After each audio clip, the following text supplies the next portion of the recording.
নমস্কার বন্ধুরা, আমি রাতের শেষ অতিথি থেকে রাহুল বলছি। ইতিমধ্যেই আমাদের অনেক গল্প তোমাদের ভালোই লেগেছে এবং আমরা আরও রোমাঞ্চকর ঘটনা এবং রোমাঞ্চকর গল্প নিয়ে তোমাদের কাছে আসতেই থাকি। চেষ্টা করি তোমাদের এন্টারটেইন করার। তাই এবারে সে আগের মতোই এবারের গল্পটাও একটু আলাদা এবং রোমাঞ্চকর। এবারের গল্পটা একটু আলাদা। এবারের গল্প হচ্ছে অভীক সরকারের লেখা প্রেতযক্ষ। প্রেতযক্ষ এই ব্যাপারটা কি এবং কিভাবে হয় সেটাই গল্পের দ্বারা তোমাদেরকে আমরা শোনাবো। কোনো ভুল ত্রুটি হলে আমাদেরকে ক্ষমা করবে এবং তোমরা শোনো এবং কমেন্ট করো। শুরু হতে চলেছে অভীক সরকারের লেখা প্রেতযক্ষ।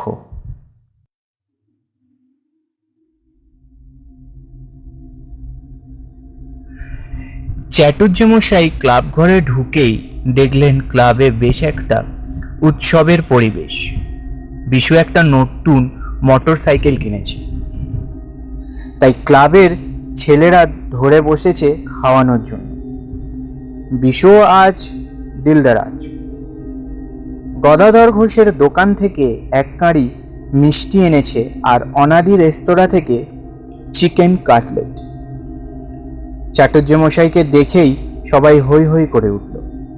কাগজের প্লেটে করে মিষ্টি আর কাটলেট এনে দিল রঘু। বংশী একটা প্লাস্টিকের গ্লাসে কোকা কোলা ঢেলে নিয়ে এলো। চাটুর্যমশাই খাইয়ে মানুষ ভারী খুশি হলেন। তারপর হাত মুখ ধুয়ে বিশুকে জিজ্ঞেস করলেন, কি ভায়া, কত পড়লো? কোন শোরুম থেকে কিনলে? বিশু বলল, শোরুম থেকে নয় চটুর্যমশাই, ব্যাংক থেকে কিনলাম। ব্যাংক থেকে? আশ্চর্য হলেন চাটুর্যমশাই। কি রকম? টনওয়াল বোঝেন? বোঝাতে প্রবৃত্তি হয় বিশু। কেউ একটা ব্যাংক থেকে লোন নিয়ে বাইকটা কিনেছিল, কিন্তু ইএমআই দিতে পারেনি। ব্যাস, ব্যাংকের রিকভারি এজেন্ট গিয়ে তুলে এনেছে। তারপর নিয়ম অনুযায়ী নিলামে চড়ানো হয়েছে। আমিও তককে তককে ছিলাম। চান্স পাওয়া মাত্র তুলে এনেছি। বলতে গেলে সস্তাতেই পেলাম। একদম নতুন গাড়ি, 6 মাসও হয়নি। 2.5-3 হাজার কিলোমিটার চলেছে মাত্র। চাটুর্যমশাইয়ের মুখটা গম্ভীর হয়ে গেল। একটু পরে বললেন, কাজটা ভালো করনি বিশ্বনাথ। বিশু তো অবাক, আমরাও তাই। তারপর গদাই বলল, সে কি চাটুর্যমশাই, এমন ঝকঝকে বাইক, দারুণ পারফরমেন্স, খারাপ বলছেন কেন?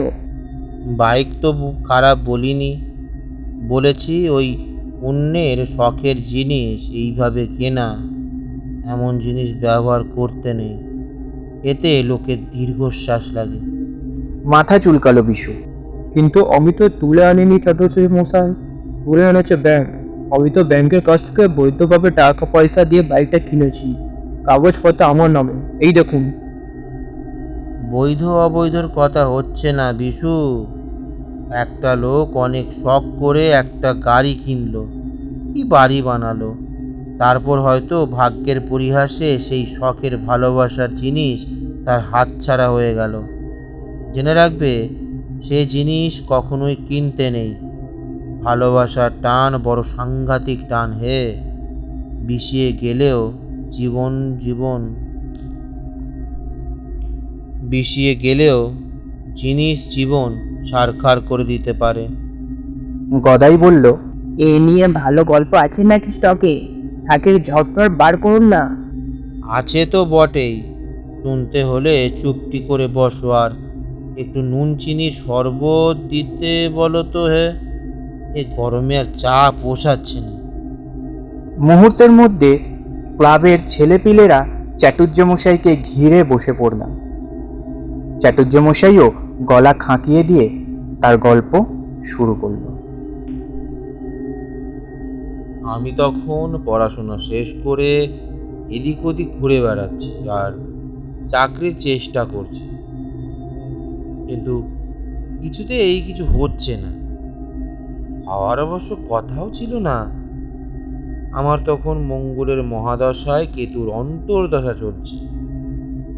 সব কাজেই বাধা বিপত্তি অশান্তি এসব লেগে থাকারই কথা। এমন সময় আমার বাবার খুড়োমশাইয়ের ছেলে শ্রী চণ্ডীচরণ মুখোপাধ্যায় আমাকে তার বাড়ি বর্ধমানে ডেকে পাঠালেন। অবশ্য বর্ধমান টাউন ঠিক না, মেমারির কাছে এক গ্রাম। কাজ সামান্যই। কাকা উইল করে 3 ছেলের মধ্যে সম্পত্তি ভাগ করে দিয়ে যেতে চান। সেই সংক্রান্ত কিছু লেখাপড়ার কাজ, উকিলের সঙ্গে কথা বলা, এইসব করে দিতে হবে আর কি। পরিবারের মধ্যে আমি প্রথম গ্র্যাজুয়েট, তাই ডেকে পাঠানো। ওখানে কয়েকদিন থেকে ভালো আদর যত্ন পাওয়ার লোভ তো ছিলই। তার ওপর চণ্ডী কাকা ইঙ্গিত দিলেন যে কিছু অর্থপ্রাপ্তিরও সম্ভাবনা আছে। আমি যেন অতি সত্বর রওনা হয়ে যাই।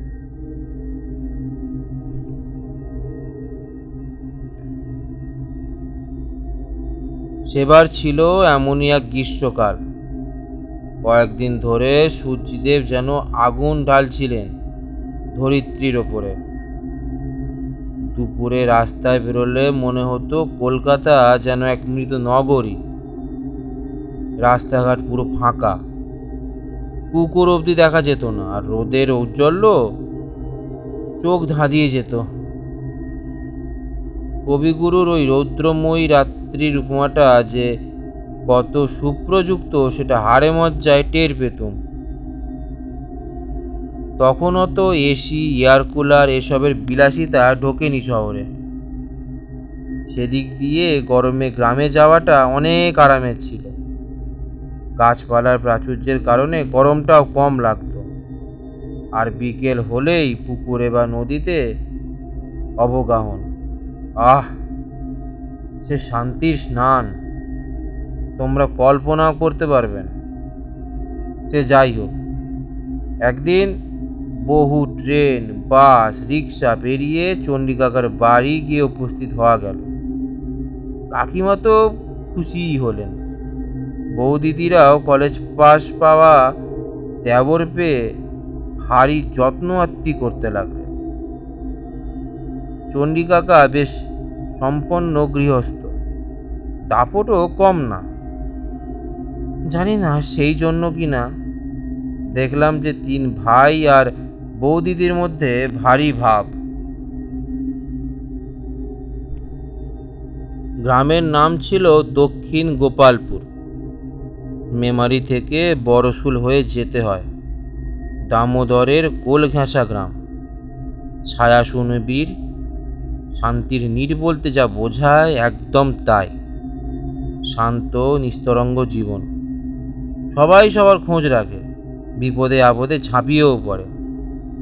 আবার গ্রাম্য কুটকচাল, চণ্ডীমণ্ডপের পরনিন্দা পরচর্চা এসব তো কম নয়। সব মিলিয়ে 3 কোথায় কেটে গেল বুঝতেই পারলাম না। চতুর্থ দিনে একটা আশ্চর্য ঘটনা ঘটল। সেইখান থেকেই আমাদের কাহিনীর সূত্রপাত। বিকেলবেলা দামোদরে খুব খানিকটা হুটোপুটি সেরে ফিরছি।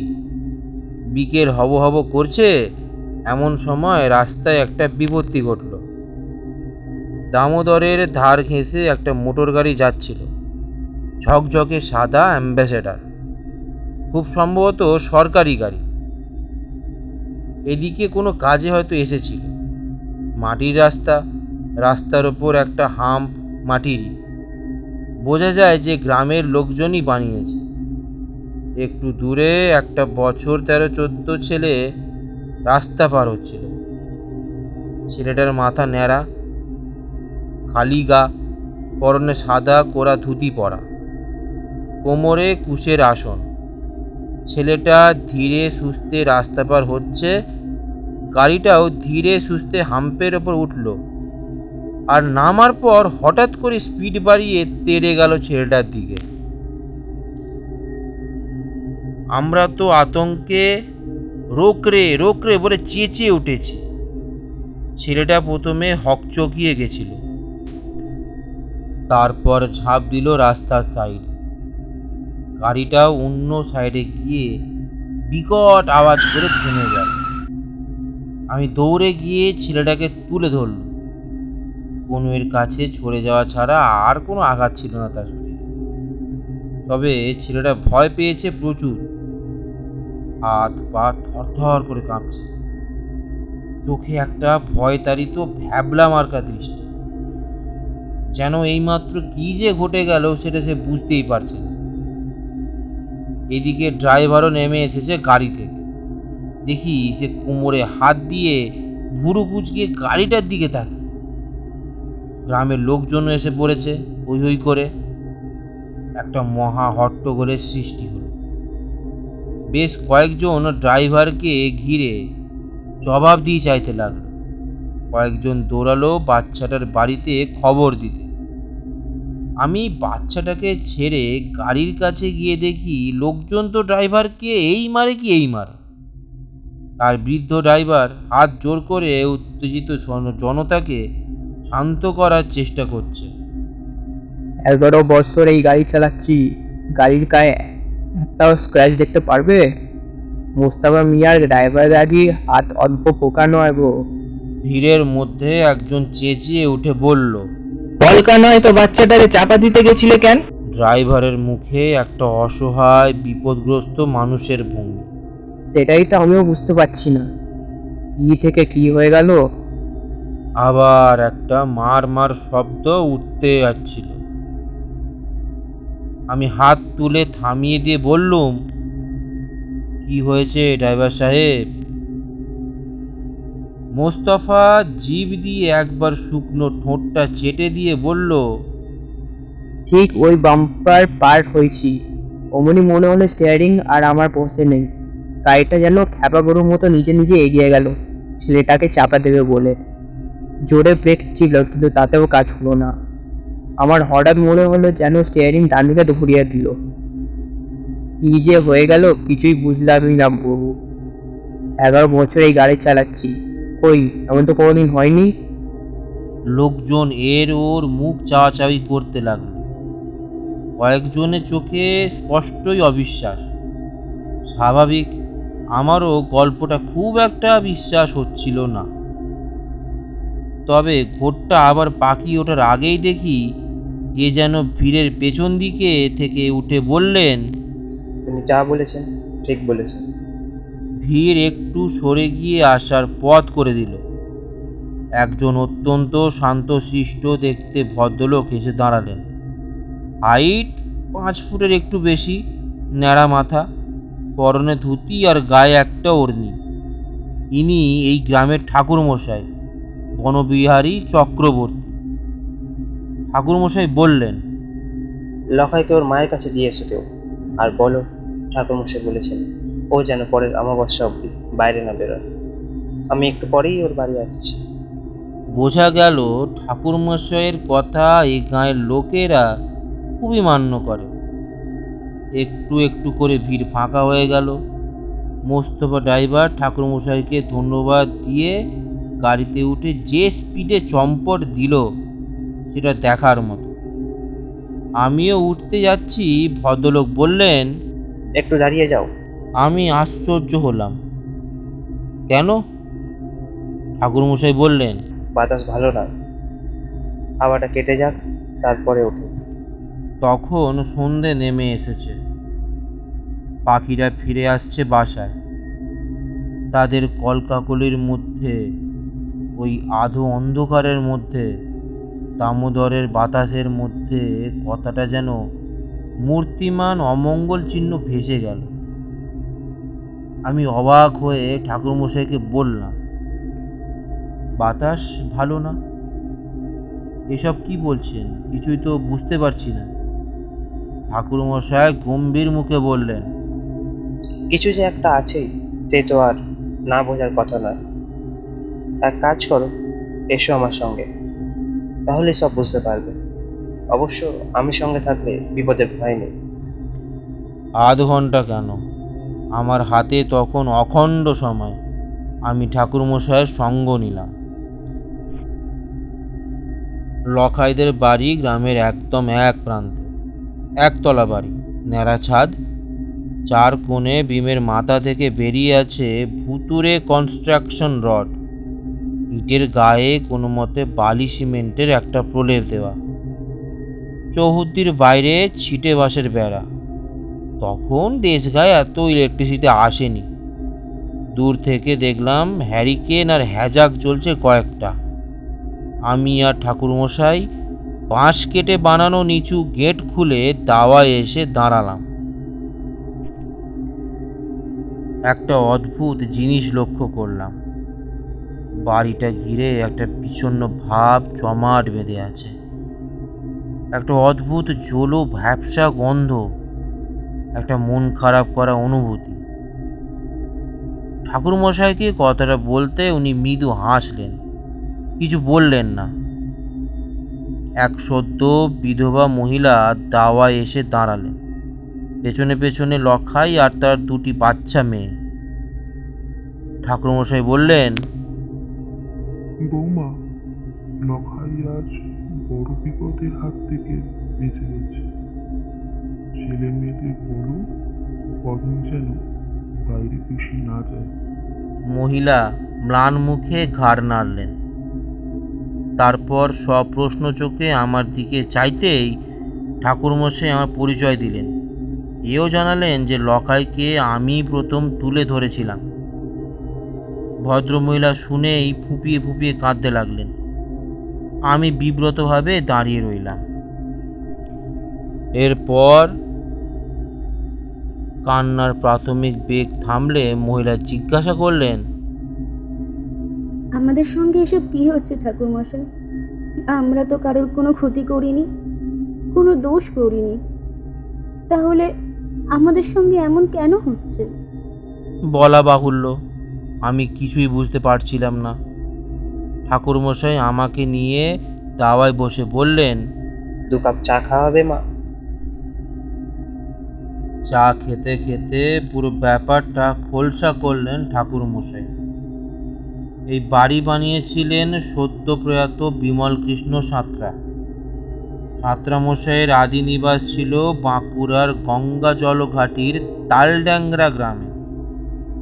বাপ পিতামোর চাষের জমি ছিল বেশ কিছু। ভাগ চাষ করেও যা পাওয়া যেত পরিবারের দিব্যি চলে যেত তাতে। বিমলকৃষ্ণ লেখাপড়া শেখেননি বেশি। কোনো রকমে ম্যাট্রিক পাশ করে বাবাকে গিয়ে বললেন তিনি আর পড়বেন না। বাবাও চাপাচাপি করলেন না। সংসারের জোয়ালে একটি নবীন বলিবর্দ জুতে গেল। কালক্রমে বিমলকৃষ্ণের বিয়ের বয়স হলো। অনেক খোঁজপত্তর করে বর্ধমানের এই গ্রামেরই রতন হাজরার মেয়ে লক্ষ্মীমণির সঙ্গে বিয়ে ঠিক হলো। বিয়ে হয়েও গেল ধুমধামের সঙ্গে। কালক্রমে বয়সের ধর্ম মেনে 3টি সন্তান হলো তাদের। বড়টি ছেলে, তারপর 2টি ছোট মেয়ে। এদিকে বিমলকৃষ্ণের বাড়িতে ক্রমেই স্থান অকুলান হয়ে পড়ছিল। হাজার হোক একান্নবর্তী পরিবার, সংসার বড় হতে থাকলে জায়গা তো কম পড়বেই। এদিকে বিয়ের পর লক্ষ্মীমণির মা 3 দিনের সন্নিপাতিতে মারা গেছিলেন। সেই শোকে হাজরা মশাই ও শয্যা নিলেন। তার একটি ছেলে ছিল, কিন্তু ছেলে বউয়ের সঙ্গে তার মোটেই সদ্ভাব ছিল না। তিনি ভারী মেয়ে নেওয়াটা ছিলেন। তিনি মেয়ে জামাইকে এখানে এসে থাকতে বললেন, কিন্তু থাকতে বললেই আর থাকা যায় না। লক্ষ্মীমণির ভাই আর ভাই বউ এই নিয়ে অশান্তির চূড়ান্ত করে ছাড়ল। তাদের আশঙ্কা ছিল যে হাজরামশাই তার পুরো সম্পত্তি মেয়ে জামাইকে লিখে দেবেন। তাদের আশঙ্কা অমূলক ছিল না, তবে রতন হাজরা অতটাও করলেন না। একটা চালু মুদির দোকান আর অনেক দিন আগে কেনা এক টুকরো জমি ছেড়ে দিয়েছিলেন মেয়ে জামাইকে। শুধু তাই নয়, অসুস্থ শরীরে নিজে দাঁড়িয়ে থেকে একতলা বাড়ি তুলে দিলেন। আর সেই পরিশ্রমেই কি জানা যায় না, গৃহপ্রবেশের অল্প দিনের মধ্যেই হাজরামশাই চিরতরে চোখ বুজলেন। বিমলকৃষ্ণ সন্তান আর পরিবার নিয়ে নতুন বাড়িতে উঠে এলেন। এ বেশি নয়, মাস 5 আগের কথা। আর তারপর থেকেই শুরু হলো গণ্ডগোল। বাস শুরু করার কয়েকদিনের মধ্যেই লক্ষ্মীমণির বেশ কিছু অদ্ভুত অভিজ্ঞতা হতে লাগলো। একদিন উনুনে হাঁড়ি চড়িয়ে দেখলেন চাল আর সেদ্ধ হচ্ছে না। সারাদিন উনুনে চড়িয়েও লক্ষ্মীমণি ভাত রান্না করতে পারলেন না। আর একদিন সদ্য উনুন থেকে রান্না নেবি একটু বাইরে গেছেন, কি একটা আনতে হয়তো গেছেন, এসে দেখেন রান্না পচে বিশ্রী গন্ধ ছাড়ছে। অথচ একটু আগেই রান্না হওয়া তরকারি গরম ধোঁয়া উঠছিল। সেদিন সমস্ত রান্না ফেলে দিতে বাধ্য হলো তারা। এরপর শুরু হলো সন্ধে হওয়ার সঙ্গে সঙ্গে ঘরের আবহাওয়ার পরিবর্তন। বাইরে জমাট শীত, অথচ ঘরের ভেতরে গুমোট গরম। ঘরের জানালা দরজা হাট করে খুলেও তার হাত থেকে রেহাই নেই। সমস্ত ঘরে একটা দমবন্ধ পরিস্থিতি। সাঁতরাদের ইষ্টদেব ছিলেন বালগোপাল, দেশভাগের সময় নিয়ে আসা। জন্মাষ্টমীর দিন লক্ষ্মীমণি ঠাকুরকে ভোগ দিয়ে দেখলেন গোপালের ভোগের খাবার নষ্ট হয়ে গেছে, অথচ অতি যত্ন করে রান্না করা ভোগ। ভয়ে দুর্ভাবনায় লক্ষ্মীমণি কেঁদে ফেললেন। আর একদিন লক্ষ্মীর পাঁচালি পড়তে যাবেন, দেখলেন প্রদীপ জ্বালাতে পারছেন না, কোথাও কোনো হাওয়া বইছে না। তবু একটা আস্ত দেশলাই বাক্স শেষ হয়ে গেল, অথচ একটা প্রদীপ জ্বালানো গেল না। তবে আসল ভয়ের কাণ্ড তখনও শুরু হয়নি। লক্ষ্মীমণির মেয়ে দুটি, একটির নাম ললিতা, একটির নাম বিনিতা, ডাকনাম লালি আর বিনু। একদিন 3 ভাই বোন দাওয়াতে বসে বসে সুর করে নামতা পড়ছে। ঠিক এমন সময় লখাই বলল বাথরুম যাবে। তোমরা বোধহয় দেখোনি, গ্রামের দিকে বাথরুম উঠোন পেরিয়ে অন্য প্রান্তে বানানো হয়। লখাই বাথরুমে গেল। কিছুক্ষণ কেটে গেল, কিন্তু লখাইয়ের সারা শব্দ নেই। 2 বোন একটু ভীতু টাইপের, তারা মাকে ডেকে আনলো। লক্ষ্মীমণি কুপি নিয়ে বাথরুমের কাছে গিয়ে ডাকলেন, লখাই, কোনো সাড়া নেই। লক্ষ্মীমণি দরজায় টোকা দিলেন, কোনো সাড়া নেই। দরজা ঠেলে দেখলেন দরজা ভেতর থেকে বন্ধ। লক্ষ্মীমণি এবার উঁচু গলায় ডাকলেন, লখাই, কি হলো তোর? সারা শব্দ দিচ্ছিস না কেন? ঠিক সেই সময় লালি আর বিনু চিৎকার করে উঠল। লক্ষ্মীমণি তড়িতে ঘুরে দেখলেন কোনো অলৌকিক উপায়ে লখাই সদর দরজা দিয়ে ভেতরে ঢুকছে, কিন্তু উল্টো দিকে হেঁটে। আর হাঁটাটা কেমন যেন প্রাণহীন জড়বস্তুর মতো, যেন একটা পুতুল হেঁটে আসছে। দেখে ভয়ে আর আতঙ্কে লক্ষ্মীমণির প্রাণ উড়ে গেল, কিন্তু দৌড়ে গিয়ে ছেলেকে জড়িয়ে ধরলেন। লখাই যেন একটা ঘোরের মধ্যে ছিল। একবার চটকা ভেঙে মায়ের দিকে চাইল, তারপর কাপড়ের পুতুলের মতো এলিয়ে পড়ল মায়ের কোলে। এরপর প্রায় 5 দিন টানা লখাইয়ের ধুম জ্বর। লক্ষ্মীমণি ক্রমাগত কাঁদতে থাকলেন আর ঠাকুরকে ডেকে গেলেন সারাক্ষণ। সেই ডাকের জোরেই কিনা জানা যায় না, 5 দিনের ঠিক সকালে আপনা থেকেই লখাইয়ের জ্বর ছেড়ে গেল। সেদিন ছিল অমাবস্যা, আর সেই রাতে লক্ষ্মীমণির সংসার শূন্য হয়ে গেল। এখানে বাড়িটার একটা বর্ণনা দেওয়া যাক। একতলা বাড়িটা ছিল গ্রামের এক প্রান্তে। বাড়ির পেছন দিকে বাঁশবন পেরিয়ে একটা মজা ডোবা। ডোবার ওপারে বেশ খানিকটা খোলা জমি, লোকে বলে ভুলোর মাঠ। মাঠ পেরিয়ে গাঁয়ের একমাত্র শ্মশান, দামোদরের পাড় ঘেঁষে। লোকজন পারতপক্ষে সন্ধ্যের পর ভুলোর মাঠের দিকে হাঁটে না। বিমলকৃষ্ণ পরিশ্রমী লোক ছিলেন। শ্বশুরের কাছ থেকে প্রাপ্ত মুদির দোকানটি নিয়ে তার সারাদিন কেটে যেত। তার ওপর নতুন জায়গা, নতুন খরিদ্দার, সব কিছু বুঝে নিয়েও একটু সময় লাগে।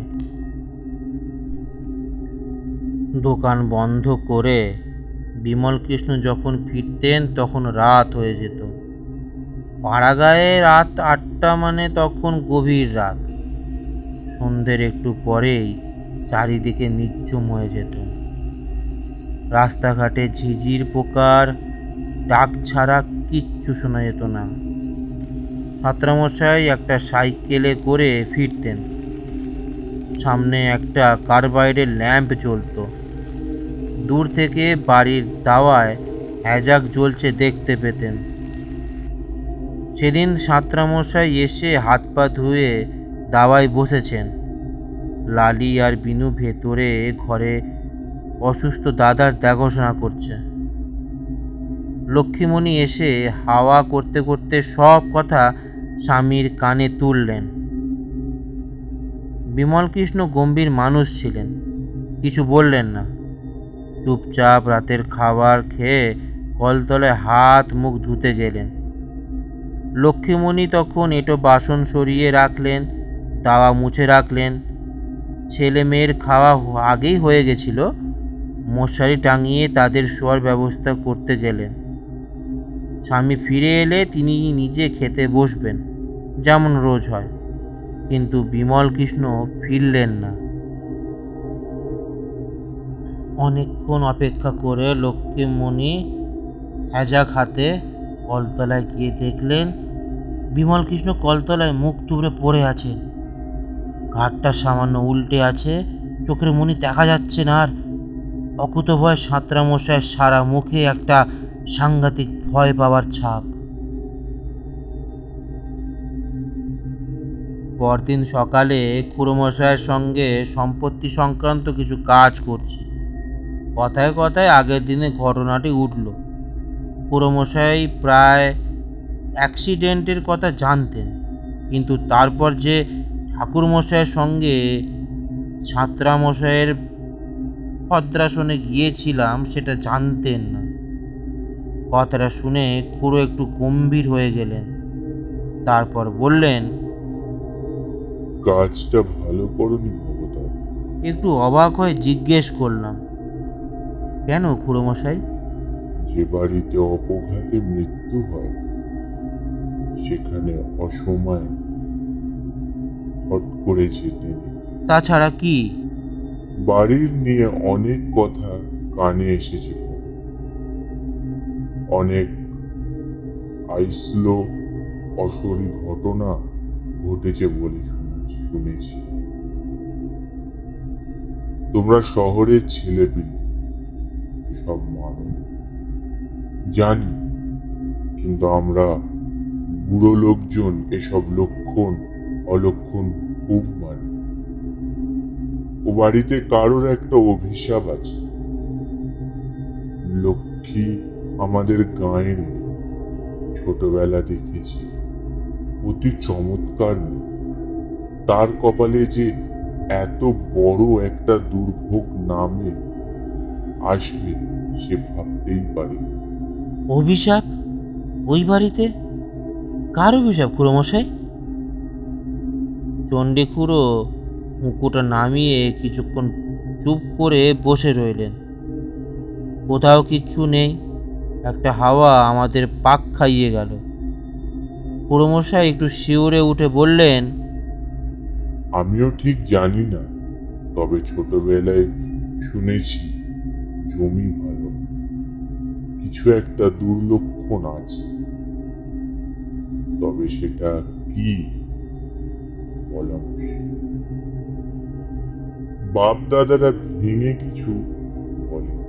আমি বললাম, যদি কথাটা মেনেও নিই, তাহলে বলতে হয় এই কথাটা তো লক্ষ্মীমণির বাবা রতন হাজরাও জানতেন নিশ্চয়ই। তা সত্ত্বেও তিনি জমিটা কিনলেন কেন? জমিটা রতন কেনেনি, উত্তরাধিকার সূত্রে পাওয়া সম্পত্তি, তবে রতন নিজেও কিনতে পারত। ভারী ডাকাবুকো মানুষ ছিল, তাছাড়া ঘর বৈশাখী লোক, এসব অভিশাপ বিশেষ বিশ্বাস করত না। আর তাতেই তার কাল। এই এলাকার জমিদারি ছিলেন দিগম্বর মিত্র, এককালে দাপটে বাঘে গরুতে এক ঘাটে চলতেন। আজ থেকে প্রায় 60 বছর আগে দিগম্বর মিত্রর কাছ থেকে জমিটা কেনেন রতনের বাবা রাম হাজরা। ইচ্ছা ছিল ওখানে একটা বাড়ি বানাবে, কিন্তু জমিটা কেনার পর থেকেই হাজারি পরিবারের একের পর এক অশান্তি নেমে আসে। রতনের মা ছিলেন ভারী লক্ষ্মীমন্ত মানুষ, তিনি এসব আচার বিচার খুব মানতেন। তিনি বললেন জমিটা বিক্রি করতে দিতে, কিন্তু জমি জিরেত ভারী জটিল ছিল, অভাবে আলু পটলের মতো ছট করে কেনে বেচা যায় না। এদিকে বদনাম রটে গেছে, তাই জমি পড়েই রইল। শেষে একদিন দেখি রতন দাঁড়িয়ে থেকে ওই জমিতেই বাড়ি তুলেছে। বলল মেয়ে জামাই এসে থাকবে। আমি আর কিছু বলি, তবে আশঙ্কা করেছিলাম যে এই নিয়ে একটা অনর্থ হবে। আরো কিছু জিজ্ঞাসা করতাম, কিন্তু তার আগেই দেখি ঠাকুরমশাই বনবিহারী বাবু উঠোনে এসে দাঁড়ালেন, সঙ্গে আরো একজন লোক।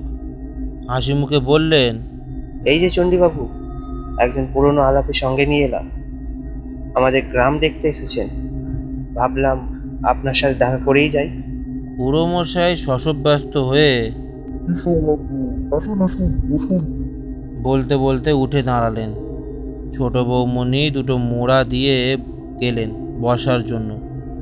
খুড়োমশাই চা আর মুড়ি দিয়ে যেতে বললেন। ঠাকুরমশাই সঙ্গে আসা লোকটির সঙ্গে আলাপ করিয়ে দিলেন। ইনি হলেন মৈত্র মশাই। গেলবার গয়া গেছিলাম, তখনই ট্রেনে এলাম। সেই থেকে চিঠি চাপাটিতে যোগাযোগ ছিল। শুনলাম এবারের গরমটা নাকি উনি গ্রামে কাটাতে চান, তাই সঙ্গে সঙ্গে চিঠি লিখে ওনাকে আনিয়ে নিলুম। কি মৈত্রী মশাই, ঠিক বলছি তো? সঙ্গের লোকটি মৃদু হেসে বললেন, বনবিহারী বাবুর মতো সৎ এবং পরোপকারী বন্ধু পাওয়া ভাগ্যের ব্যাপার। তিনি যে আমাকে ডেকেছেন সে আমার পরম সৌভাগ্য। লোকটিকে ভালো করে লক্ষ্য করলাম। সাধারণত গড়পড়তা বাঙালির মতো দেখতে, 40-45 বছর বয়স হবে হয়তো। পরনে সুতির শার্ট আর টেরিকোটের প্যান্ট, পায়ে একটা স্যান্ডেল। কানের কাছে চুলে পাক ধরলে কি হবে, ত্বক এখনো সতেজ টান টান। তবে দেখবার মতো হচ্ছে চোখ দুটো, একই সঙ্গে বুদ্ধি আর করুণার এমন মিশ্রণ খুব কম চোখেই দেখা যায়। খুড়োমশাই বললেন, তা মৈত্রমশাইয়ের বাড়ি কোথায়? আদিবাড়ি নবদ্বীপে, তবে কাজকর্মে সারা ভারতবর্ষই ঘুরে বেড়াতে হয়। অবরে সবরে দেশে আসি। এবার মনে হলো অনেক দিন গ্রাম বাংলো দেখা হয়নি, তা বনবিহারী বাবুকে সে কথা জানাতে উনি প্রায় জোর করেই টেনে আনলেন। খুড়োমশাই শুনে খুশি হয়ে বললেন, খুব ভালো করেছে। এখানে তো খুব বেশি বাইরের লোক আসে না। এই আপনাদের মতো কাউ এলে বেশ দেশ বিদেশ খবর পাওয়া যায়। তা আমার চলে তো? ভদ্রলোককে আমার বেশ ইন্টারেস্টিং লাগছিল। তোমরা তো জানোই আমার দেশ বিদেশে ঘুরে বেড়াবার শখ ছিল এককালে।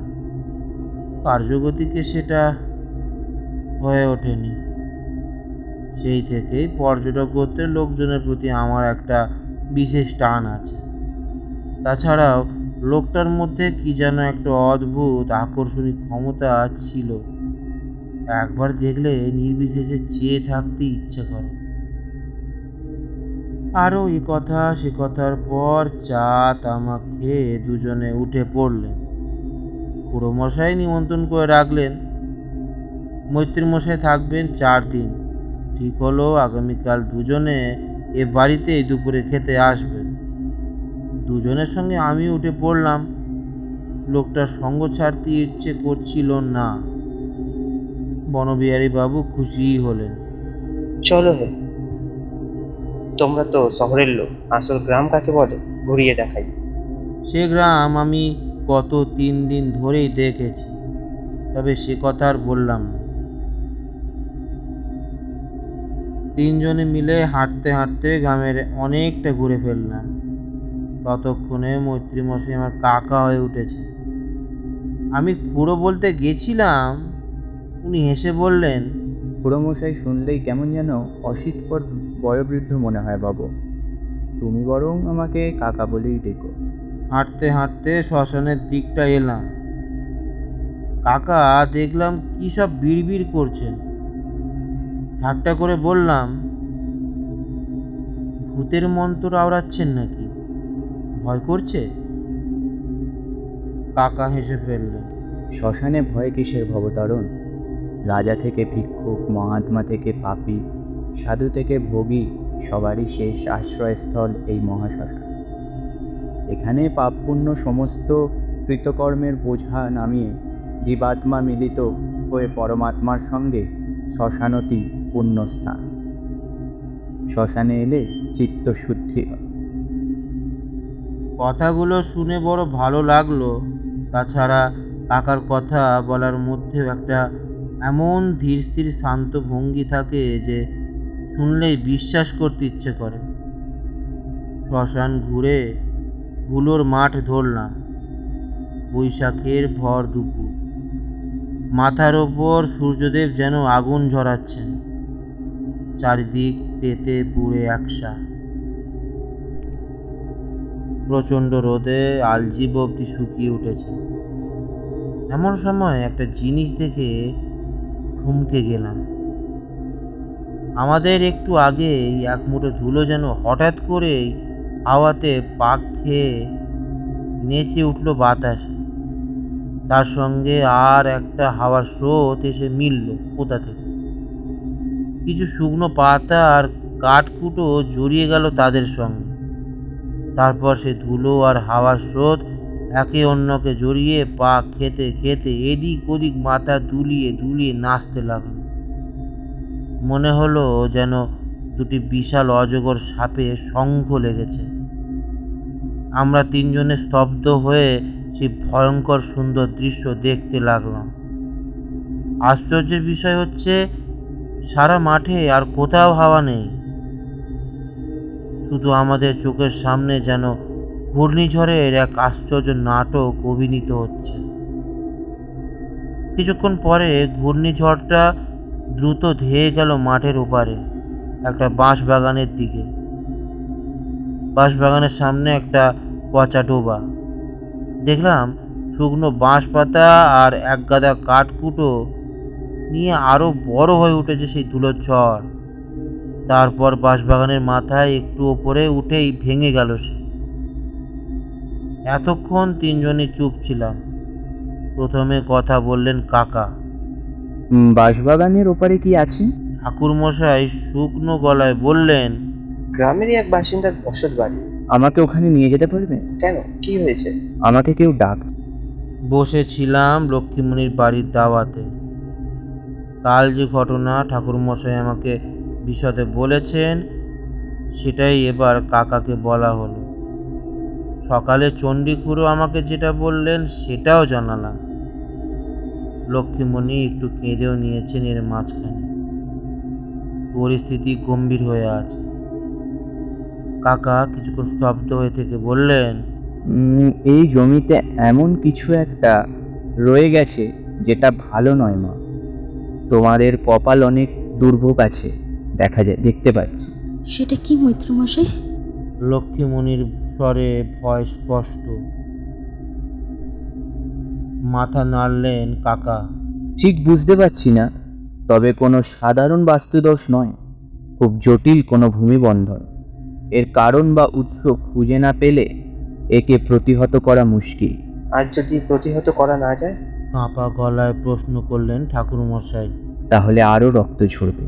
ভদ্রলোক স্থির এবং অনুত্তেজিত কণ্ঠে বললেন, যে নেমে এসেছে তার রক্তের পিপাসা এখনো মেটেনি চক্রবর্তী মশাই। আরও শিকার ধরার জন্য সে ওঁত পেতে আছে। তৃপ্তি না হওয়া পর্যন্ত সে একের পর এক বলি নিয়েই যাবে।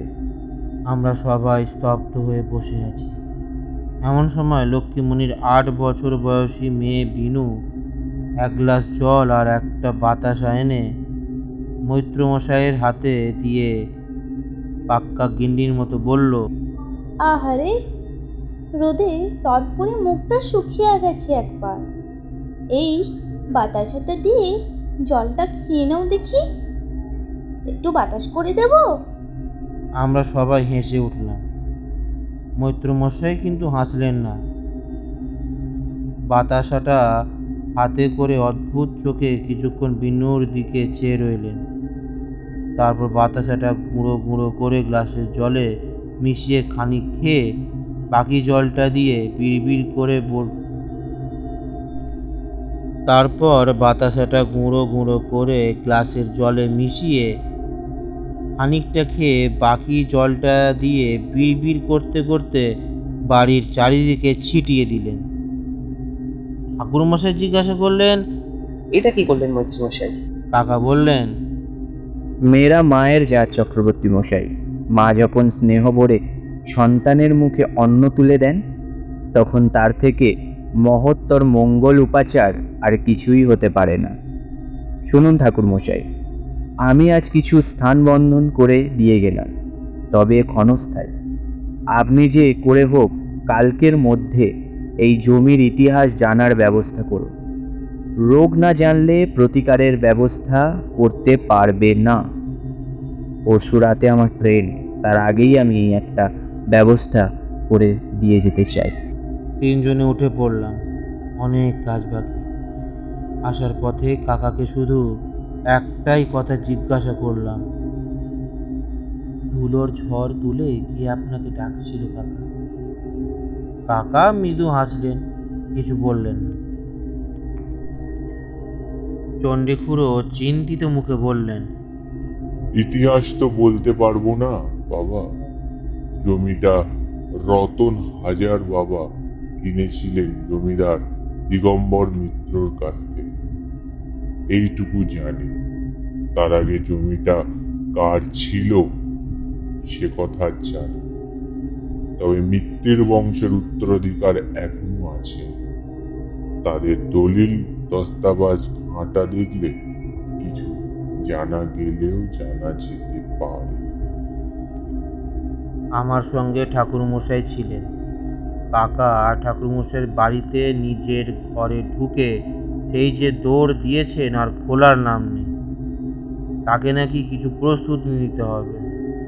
তবে আমাকে আর ঠাকুরমশাইকে পই পই করে বলে দিয়েছেন, যে করেই হোক না কেন আজ বা কালকের মধ্যে ওই বাস্তুর ইতিহাস যেন খুঁজে বার করি, নইলে লক্ষ্মীমণি আর তার 3টি সন্তান কেউই বাঁচবে না। ওই বাস্তু ছেড়ে গেলেও বাঁচবে না, বরং যেখানেই যাবে সেখানেই এই অভিশাপ নিজের থাবা বসাবে। ঠাকুরমশাই হতাশ হয়ে বললেন, সে রামও নাই, অযোধ্যাও নাই, সেই দিগম্বর মিত্তির নেই, জমিদার বাড়ির সেই দাপটও নেই। দিগম্বর মিত্তির নাতি সুবল এখন স্কুল টিচার। সে তার পরিবার পর জমিদার বাড়ির এক কোণে বাস করে। তাদের জমিদার দস্তাবেজ খুঁজে বার করা দেখার মতো কেউ অবশিষ্ট আছে বলে জানি না। চণ্ডীখুড়ো ভুরু কুঁচকে খানিক চিন্তা করে বললেন, দিগম্বর মিত্র নায়েক ছিলেন হাজারি সরকার, এই গ্রামেই থাকে। তাকে বললে তিনি হয়তো ঠিক দলিল খুঁজে দিতে পারেন। তবে সরকার মশাইয়ের অনেক বয়স হয়েছে, পারবেন কিনা জানা নেই। আমি বললাম, একবার গিয়ে কথা বলতে দোষ কি? খুড়োমশাই মাথা নাড়লেন। তা অবশ্য নাই, চলো আমিও যাই, নইলে আমাদের চিনতে নাও পারে। সরকার মশাইয়ের ভদ্রাসন বড়শোল যাওয়ার পথেই পড়ে। হাতাওয়ালা দোতলা বাড়ি, সামনে ছোট বাগান, লাল সিমেন্টে ছান বাঁধানো দাওয়ায় বসে সরকার মশাই মুড়ি খাচ্ছিলেন। বয়সে প্রায় 80 ছুঁই ছুঁই হলে কি হবে, মেরুদণ্ড একেবারে টান টান। ঔজ্জ্বল্য গৌরবর্ণ দেখে ঔজ্জ্বল্য গৌরবর্ণ দেহ, কড়া নাক আর খরদ্রুত চোখ দেখে ঔজ্জ্বল্য গৌরবর্ণ দেহ, কড়া নাক আর খরধূর্ত চোখ দেখে প্রাক্তন নায়েব মশাইকে চিনতে অসুবিধা হয় না। চণ্ডীখুড়ো নিজের পরিচয় দিতে চোখ কুঁচকে বললেন, কোন চণ্ডী?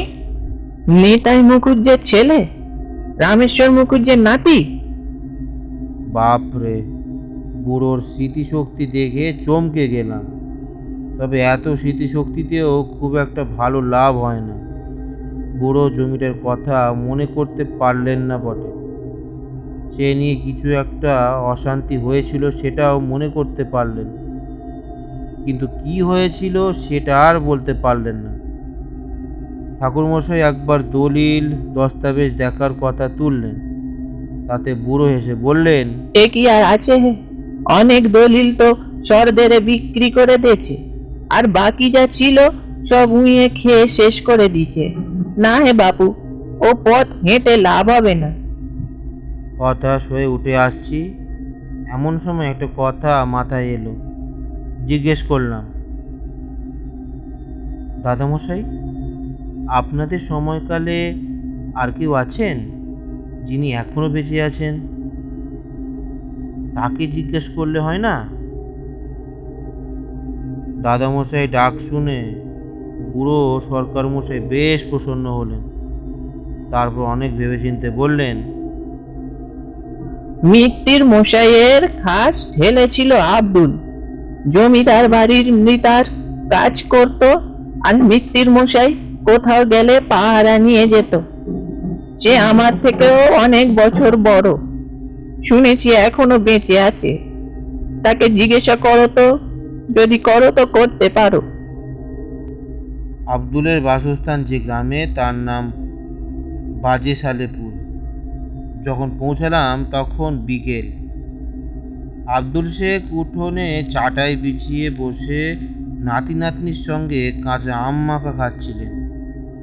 এই বয়সেও বেশ শক্ত সামর্থ্য শরীর,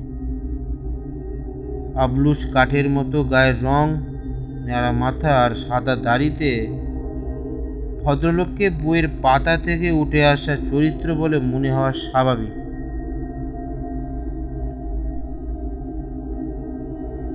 কার্যকরীতে দেখা গেল আব্দুল মিয়ার মনে আছে সবই, কিন্তু সব কথাই ঐতিহাসিক রেফারেন্স টেনে শুরু করলেন।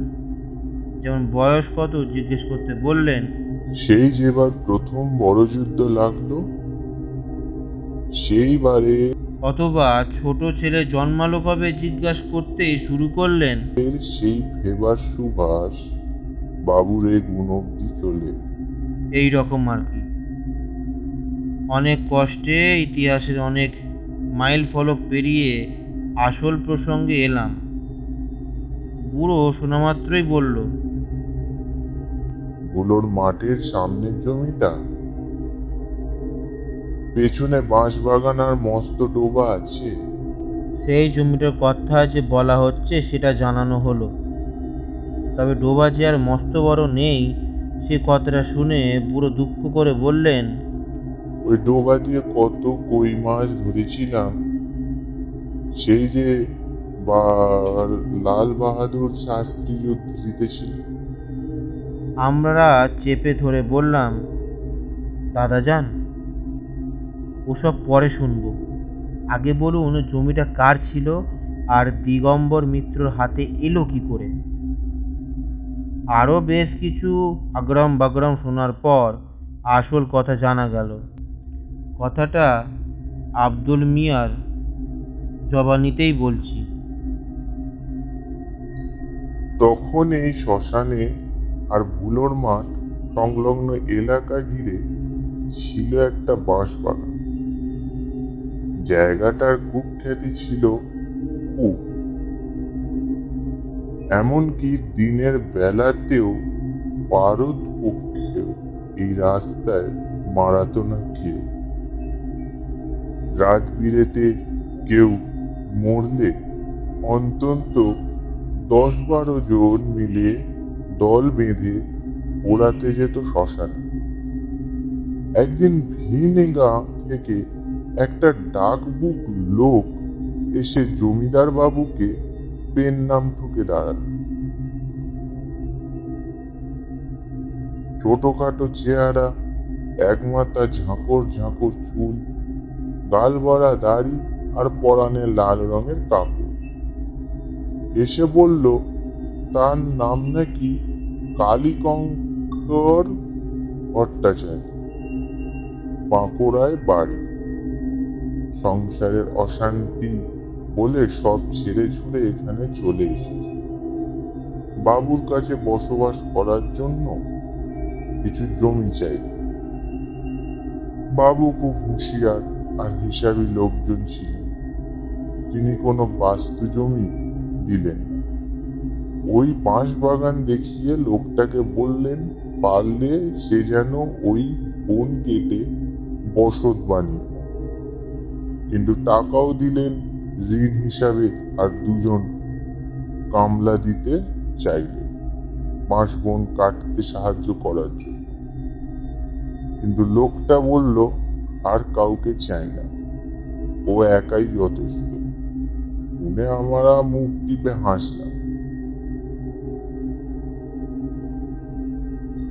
তবে লোকটা কিন্তু তার কথা রেখেছিল।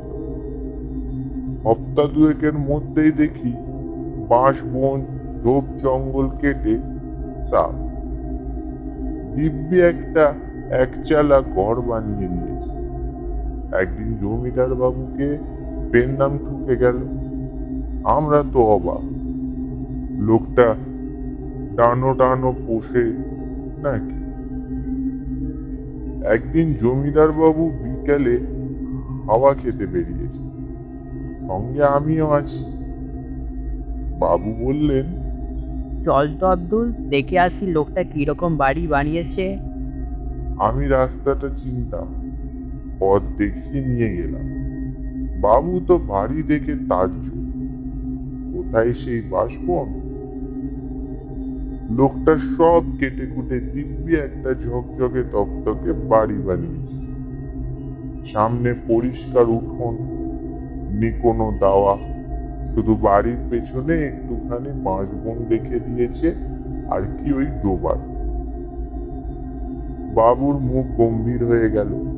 তিনি বাড়ি ফিরে বললেন পরের দিন সকালে কালী কিঙ্করকে যেন ডেকে আনে।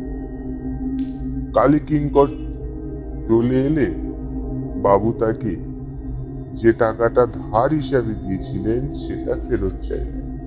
নায়েব মশাইও খাতা কলম জোর জোরে 3 দিন ওটা 4 ডবল করে গেল। কালীকিঙ্করের মুখ দেখে মনে হলো তার মাথায় আকাশ ভেঙে পড়েছে। সে ভারী কাকুতি মিনতি করতে লাগলো যাতে তাকে একটু সময় দেওয়া হয়, কিন্তু বাবুর গোঁ ছিল বড় সাংঘাতিক। তিনি বললেন পরের দিন যদি সেই টাকা না শোধ দেওয়া হয় তাহলে তিনি বাড়িঘরের দখল নেবেন। বলা বাহুল্য, একদিনের মধ্যে কালীকিঙ্করের পক্ষে এত টাকা দেওয়া সম্ভব ছিল না। ফলে আমরা পরের দিনে গিয়ে ঘরের দখল নিলাম। লোকটা যা যা ছিল সব বাইরে ছুঁড়ে ফেলা হলো। কালীকিঙ্কর কিচ্ছুটি বললেন না, চুপচাপ দেখলো শুধু। তারপর চোখের জলটুকু মুছে কাপড়ের পুঁটলি বগলে ধীরে ধীরে বেরিয়ে গেল। আমরা গিয়ে বাবুকে খবর দিলাম। বাবু খুশি হয়ে আমাকে বললেন, আব্দুল, আজ রাতটা তুই ওই ঘরটাই থাক, কাল থেকে লোকল সকল লাগিয়ে দে। আমার ইচ্ছে ওখানে একটা বাগান বাড়ি করব। আমিও সেই কথা মতো সেদিন রাত্রে খাবার দাবার খেয়ে আশ্রয় নিই। কালীকিঙ্করের বাড়িতে আর সেই রাতে একটা অদ্ভুত ঘটনা ঘটে। ঘরের মধ্যে মাদুর পেতে শুয়েছি, চোখটা লেগে আসবে আসবে করছে। এমন সময় মনে হলো ঘরের চালে কিসের যেন খড়খড় আওয়াজ হচ্ছে। ঘরের মধ্যে একটা দম বন্ধ করা ভ্যাপসা ভাব। কুপি জ্বালাতে গিয়ে দেখি কিছুতেই দেশলাই জ্বলছে না। হাতড়ে হাতড়ে দেওয়ালে খুঁজে পেলাম, কিন্তু ওই দেওয়াল ধরে ধরে সারা ঘর ঘুরেও না দরজার খুঁজে পেলাম না জানলা। আমার তো ভয়ে প্রাণ উড়ে যায়।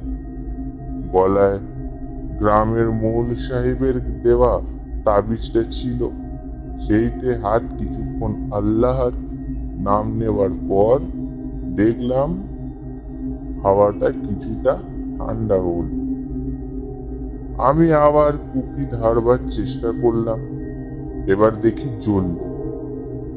দেখলাম জানলা দরজা সেখানে থাকার কথা সেখানে আছে।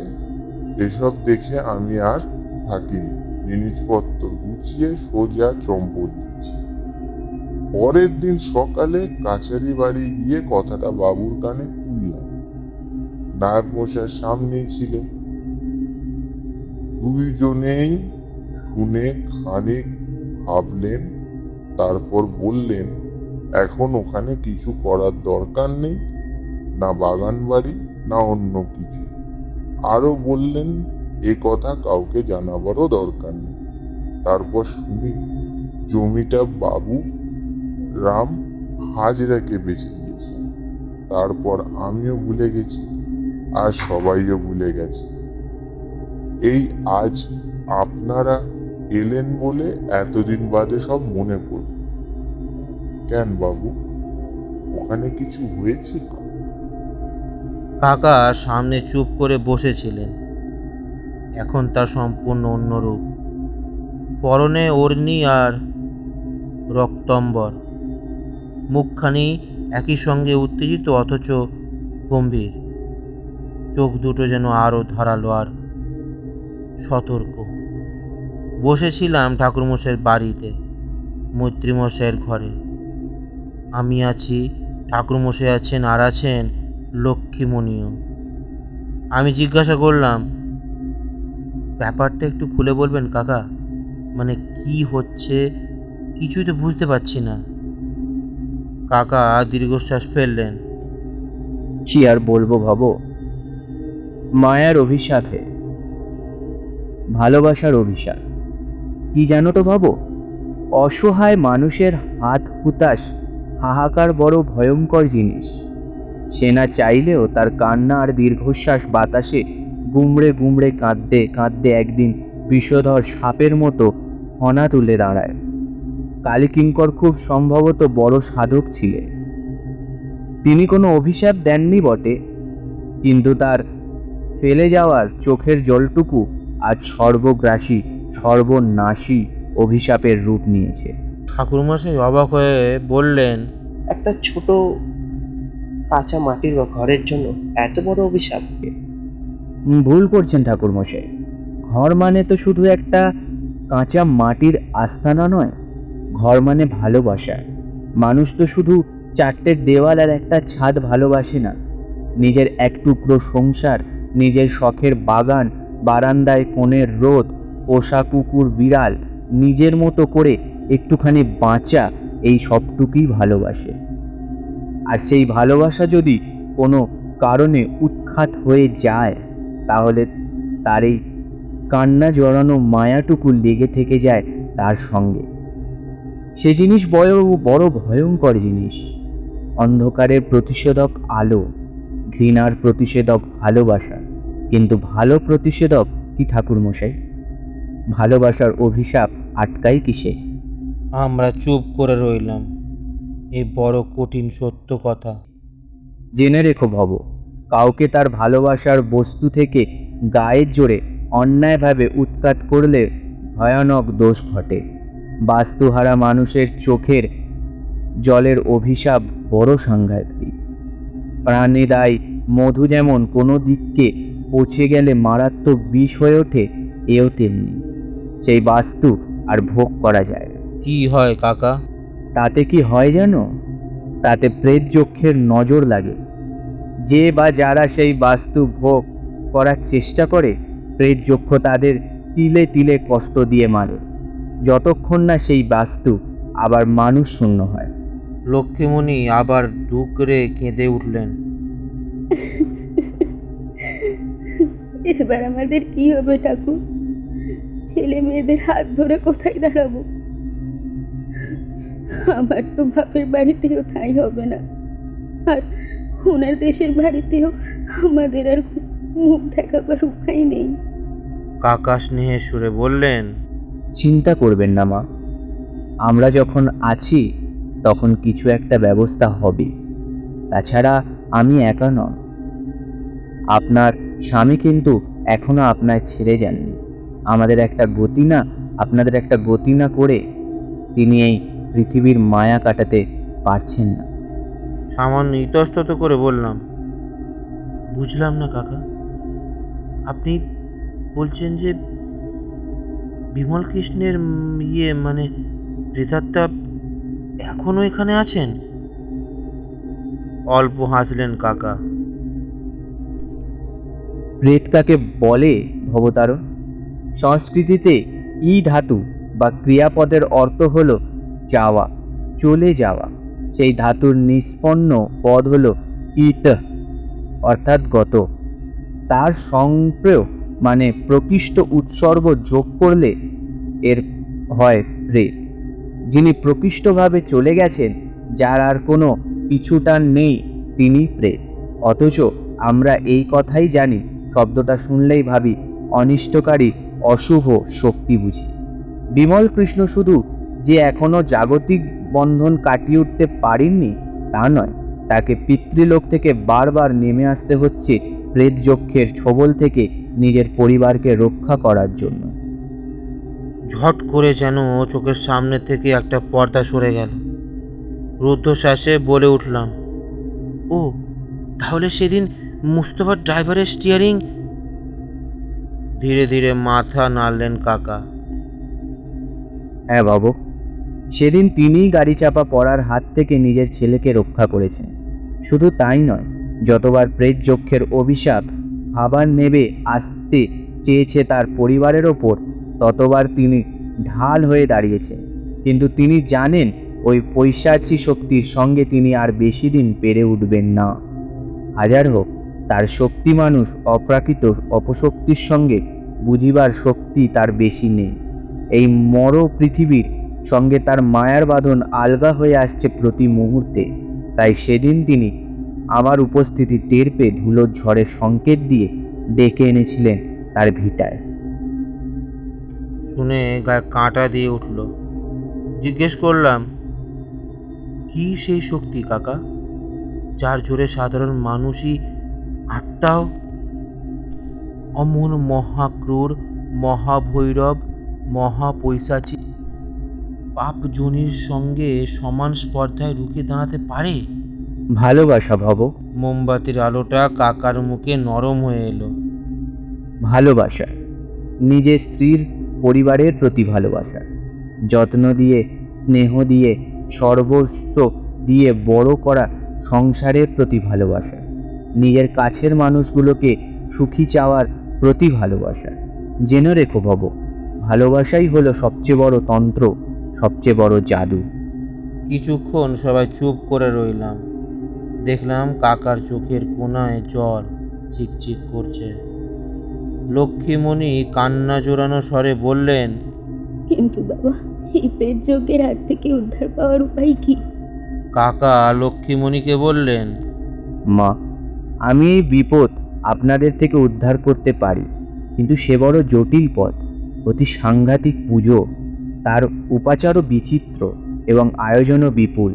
পূজার আচার আয়োজনে সামান্যতম ত্রুটিতে সংকল্পকারী সংবেশে নির্বংশ হবে, পূজারীও বাঁচবে না। আমি পারি এই পূজা করতে, কিন্তু আপনি কি রাজি হবেন? আগের দিন সন্ধ্যায় কাকা জল ছিটিয়ে আসার পর বাড়ির গুমোট ভাব কেটেছে, কোনো ভয়ের ব্যাপারও ঘটেনি। লক্ষ্মীমণি কাকার পায়ে পড়ে গেলেন। ছেলে মেয়েদের বুঝছে সব করতে পারি ঠাকুর, কিন্তু আমাদের যে বেশি টাকা পয়সা নেই।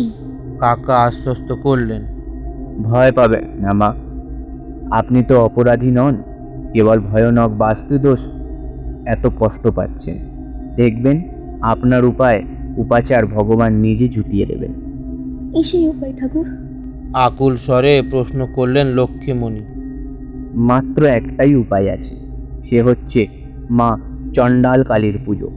একমাত্র তাকে সন্তুষ্ট করতে পারলেই প্রেতযক্ষের অভিশাপ থেকে মুক্তি পাওয়া সম্ভব। কিন্তু এই পুজো গৃহস্থের পক্ষে নিষিদ্ধ। একমাত্র পূর্ণাভিষিক্ত কৌল সাধক ছাড়া চণ্ডালকারীর পূজা আর কারোর করার অধিকার নেই। আমি একজন কাল সাধক মা, আমি করব এই পূজা, কিন্তু এই উপাচার আপনাকে এনে দিতে হবে এবং সবকটি উপাচার সম্পূর্ণ নিখুঁত হওয়া চাই। বিন্দুমাত্র বিচ্যুতিতে মহা অনর্থ হয়ে যাবে। কি কি লাগবে ঠাকুরমশাই, আমাকে বলুন, আমি দেখছি। কাকা একটা হাতে লেখা ফর্দ এগিয়ে দিলেন। সেই পুজো পাচারের ফর্দ দেখে তিনজনেই মাথায় হাত দিয়ে বসে পড়লাম। অর্ধেক গাছপালা আর লতার নামই শুনিনি। বিড়ঙ্গ, চাকুন্দে বীজ, কুড়, পুনর্নবা, ক্ষেত পাপড়া, গুঞ্জামূল, আরও কত কি। শুধু কি তাই, তার প্রকারভেদ কত। ডালিম গাছ বেয়ে উঠেছে এমন গুলঞ্জলতা, মগান ক্ষেত্রে তোলা হয়েছে এমন শ্বেত কুঁচের মূল, চিতি কাঁকড়ার ঘি, 1 আঙ্গুল পরিমাণ সর্পাস্থি কিলক, কালো মোষের পায়ের লোম এবং আরও অনেক কিছু। তার সঙ্গে অসময়ের ফলমূলাদি তো আছেই। আমাদের মুখ দেখে স্মিত হাসলেন মৈত্রী মশাই। আপনারা বৃথা চিন্তা করবেন না, যার পূজা তিনিই নেবেন, তিনিই করিয়ে নেবেন। আপনারা শুধু বিশ্বাসটুকু রাখবেন। আর কালকে আমাবস্যায় আমি কালী পুজোয় বসব। ঠাকুরমশাই তন্ত্রধারক কিন্তু আপনিই হবেন। আমরা চিন্তান্বিতভাবে ঘরে ফিরলাম। তোমরা বললে বিশ্বাস করবে কিনা জানি না, কাকাবাবুর কথা আশ্চর্যজনকভাবে ফলে গেল। পরের দিন সকাল সকাল প্রাতকৃত স্নানাদি করে ঘরের বাইরে বেরিয়েছি, দেখি এক বৃদ্ধ ঘরের দরজার সামনে দাঁড়িয়ে। দেখি বোঝা যায় সমাজের দরিদ্র স্তরের মানুষ। আমাকে দেখেই প্রণাম ঠুকে ভারী কুণ্ঠাভাবে বললেন, আমি জেলে পাড়ার জগন্নাথ। তো বাবু, শুনলাম আপনাদের নাকি চিটে কাঁকড়ার ঘি চাই, কি যেন পুজোয় লাগবে, সে আমার কাছে ছিল গো বাবু, একটুখান নিয়েছি। হাজার হোক, বাবার পুজো সবার ভালো হবে বটে, তবে পুজোটা যেন দেখতে পাই বাবু। ভগবানের পূজা দর্শনের সবার অধিকার, ভক্তের তো সর্বাগ্রে। কিন্তু সে কথা বলার আগেই দেখি এক প্রৌঢ় দম্পতি ঢুকছেন। এসে আভূমি প্রণত হয়ে বললেন,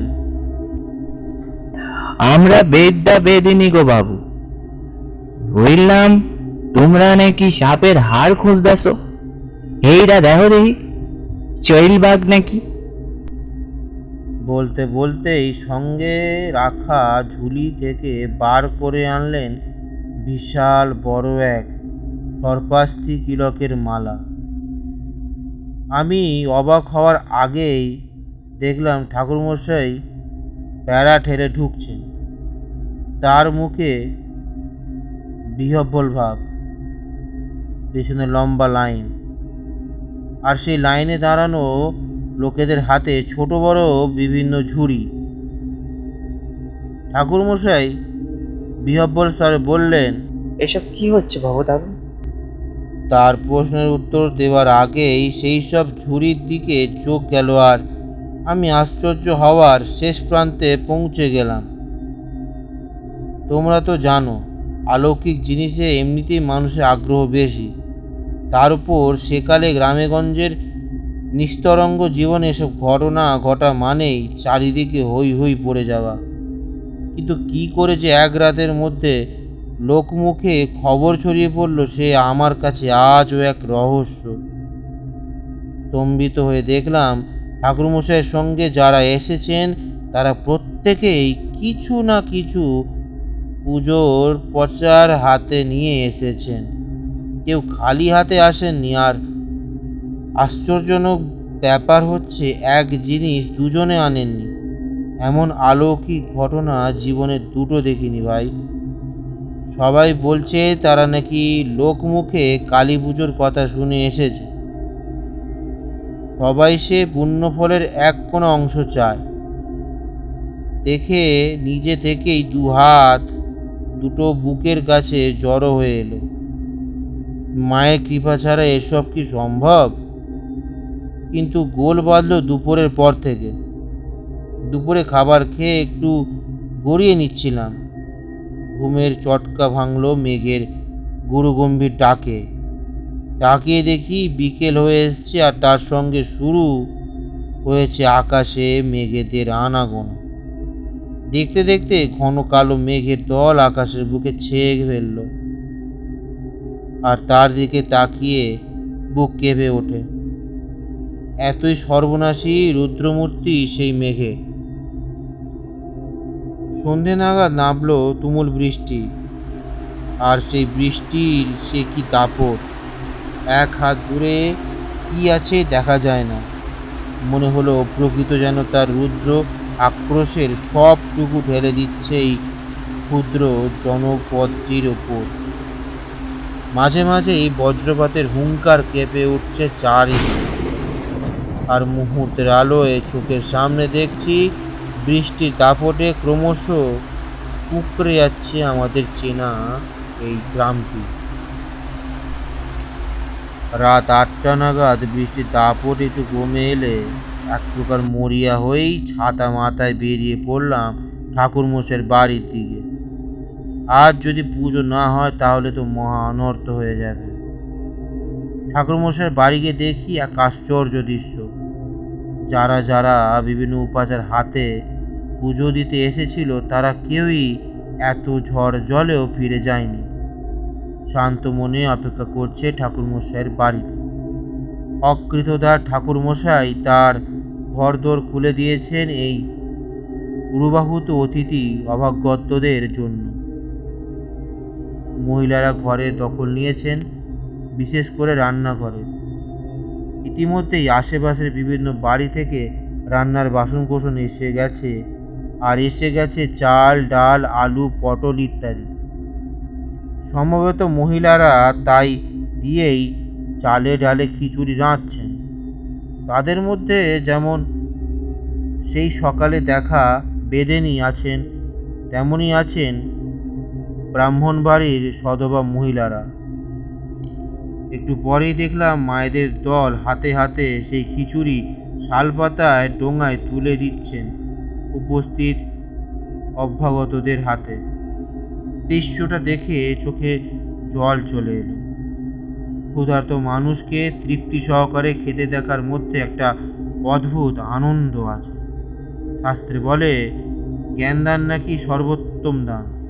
আমি বলি ক্ষুধার্ত মানুষের মুখে অন্ন তুলে দেওয়ার থেকে মহত্তম দান আর কিচ্ছুতে নেই। একটু পরেই কাকার ঘরের দরজা খুলে গেল। মৈত্রীমশাই একটা লাল রঙের ধুতি পরে বাইরে এসে দাঁড়ালেন।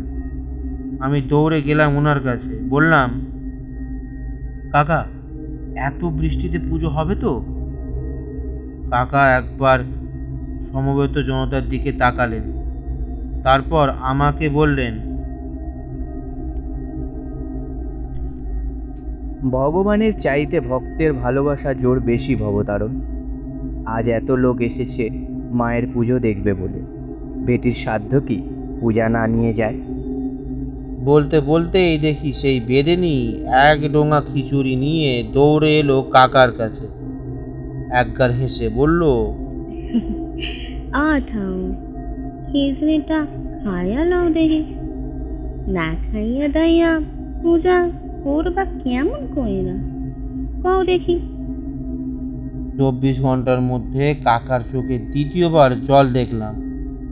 তিনি ডোঙাটা হাতে তুলে মাথায় ঠেকিয়ে বললেন, জয় মা, জয় মা। মা ভালোবেসে সন্তানের মুখে যা তুলে দেন তাই প্রসাদ ভব। সেই 5 মিশালি খিচুড়ি আমিও খেয়েছিলাম ভায়া। আহ, সে স্বাদ এখনো মুখে লেগে আছে, যেন অমৃত। পরে ঠাকুরমশাইকে একবার জিজ্ঞেস করেছিলাম এর কারণ। ঠাকুরমশাই হেসে মুক্তি বাবা, মুক্তি। ভোগে খিচুড়ি আর সাধারণ খিচুড়ি এই একটাই তফাৎ। প্রসাদ দেবতার প্রতি নিজের ভক্তি উৎসর্গ করার স্বাদ। প্রসাদ ভালোবাসা। ভালোবাসা আর পূজার মধ্যে কোনো তফাৎ নেই বাবা, কোনো তফাৎ নেই। শেষমেশ কাকার কথাই ফলে গেল। কার্যক্ষেত্রে দেখা গেল কাকার সেই বেটির পুজো নেওয়ার ইচ্ছাটা আমাদের পুজো দেওয়ার ইচ্ছের থেকে বেশি বইতো কম না। রাত 10টা নাগাদ বৃষ্টি ধরে আসতে আমরা সকলে সদল বলে রওনা দিলাম লক্ষ্মীমণির বাড়ির দিকে। ঠিক মাঝরাতে লক্ষ্মীমণির বাড়ির পেছনে ডোবাটার সামনে পুজো শুরু হলো। কোনো মূর্তি নেই, কেবল মাটিতে একটি অষ্টদল পদ্মমণ্ডল যন্ত্র আঁকলেন কাকাবাবু। নিমকাঠ আর শ্মশান সংলগ্ন নদীর চরের বালি দিয়ে যজ্ঞের বেদি করা হলো। ঠাকুরমশাই তন্ত্রধারক হলেন। আমি ব্রাহ্মণ সন্তান বলে সঙ্গে রয়ে গেলাম এটা ওটা এগিয়ে দেওয়ার জন্য। বাকি লোকজন দূরে দাঁড়িয়ে দেখতে লাগলো। কাকা শুধু আর দুজনকে ডেকে নিলেন, চিতি কাঁকড়ার ঘি আনা সে বৃদ্ধ জেলে আর সর্পাস্তি কিলক আনা বেদেকে। তারা দুজনে জবু থবু হয়ে দাঁড়ালেন। কাকা প্রথমে ঋষির ন্যাস, তারপর করাঙ্কন্যাস এসব শেষ করে পুজোয় বসলেন।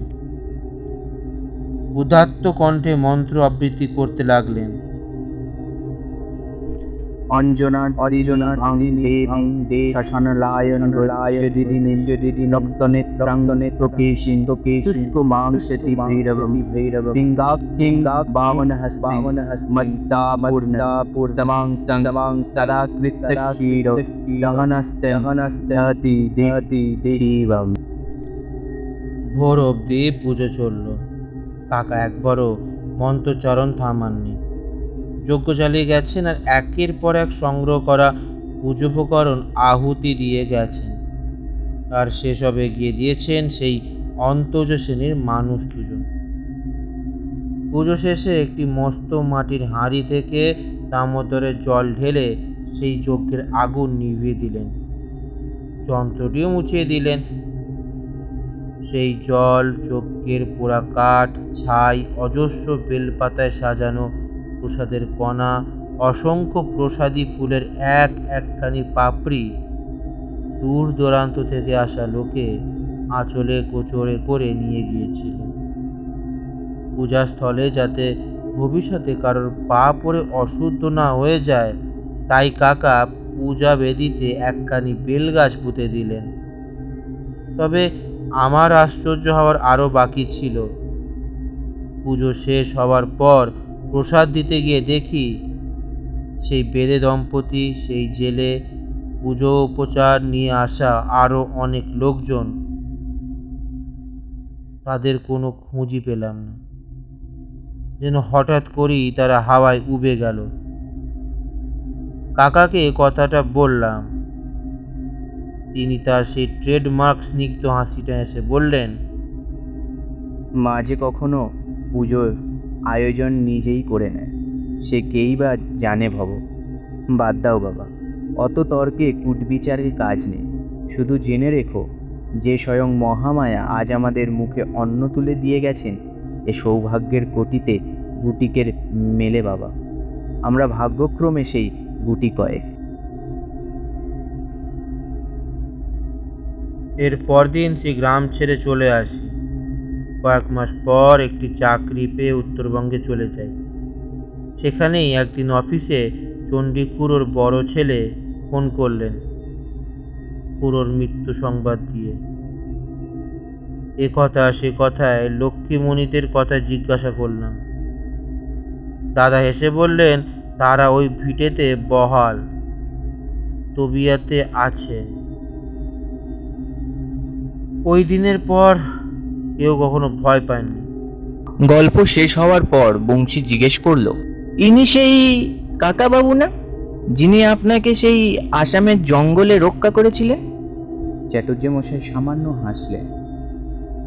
হ্যাঁ, তিনিই বটে। সেবারেই কাকার সঙ্গে আমার প্রথম দেখা। তারপরে অবশ্য আরো বেশ কয়েকবার হয়েছে, আর প্রত্যেকবারই খুব অদ্ভুত পরিস্থিতির মধ্যে দিয়ে। পরের গল্পটা শুনবে নাকি? হ্যাঁ,